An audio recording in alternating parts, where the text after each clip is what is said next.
Hi, my name's Nick. I'm the designer of the Cacoon. This video aims to show you some of the techniques for hanging a cocoon. Hanging a cocoon and these techniques is going to be the same wherever you hang it, whether it's inside, outside, from a beam, from a tree, or from a screwed-in eye bolt.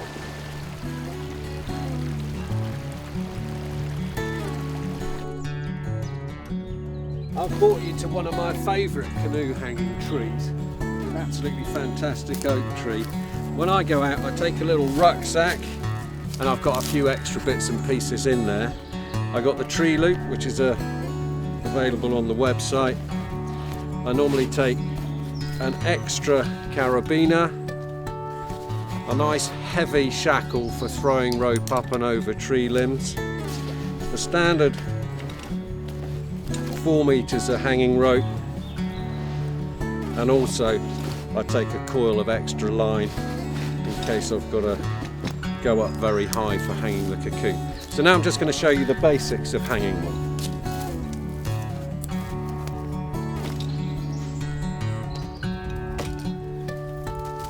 If you can, it's always nice to throw your rope over a part of a tree that has a fork in the branch. The fork stops the rope from slipping into a position where you don't want it. So I'm just going to try and get this first time through the fork. There we go. That's got the carabiner in the right place, and I hooked my cocoon on there. I probably started off at about that height. We're going to wrap round the tree, put a bowline in the line, which I've already shown you.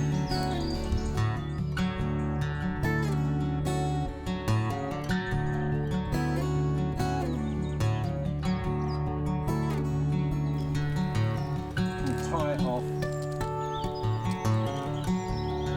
into position. Now,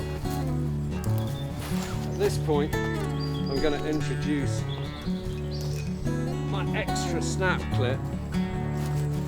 This is used not so much for a day kind of trip out, but for a more permanent hang.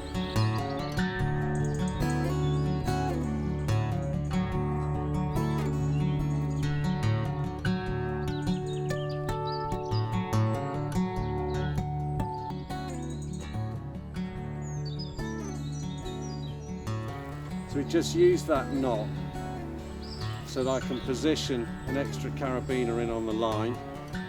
Then by utilising that carabiner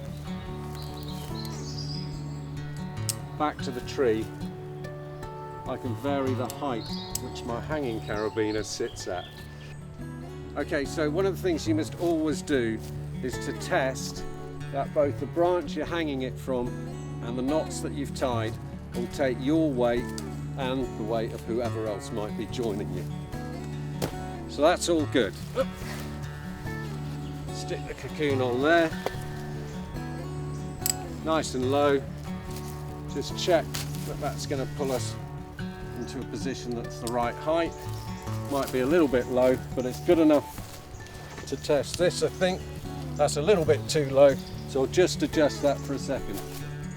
Okay, so that's the basics of hanging. Remember, fork in the branch if you can, and the loop and knots to create a twin position for the cocoon so you can handle it at ground level and then put it at the right hanging height.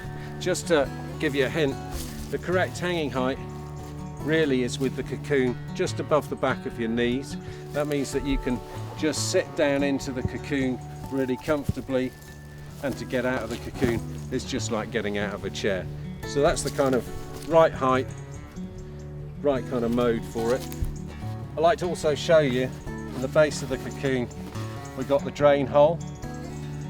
The drain hole works in a slightly different way in that it's not the lowest point of the cocoon. So there's something else that you should need to know, which is when you're not using the cocoon, just drop it down to ground level, hook one of the external loops at the rear of the cocoon onto your carabiner. Pull the cocoon back up to its high setting. Then you've got the cocoon hanging correctly. It's not going to fill with water, and you'll minimise the amount of UV that hits the cloth. I already talked you through the ideal height for a cocoon so that you can just sit into the cocoon and step out of it. Never be tempted to get into a cocoon this way, because the cocoon will shoot away from you. Same deal when you get out of a cocoon, never get out using your feet, because you're going to fall flat on your face and be a very unhappy bunny. Okay, that's pretty much it. Everything you need to know about hanging a cocoon. Whether you're doing it inside for total relaxation or outside on a day trip for a whole load of fun, I'd just like to wish you a happy cocooning time. Bye for now.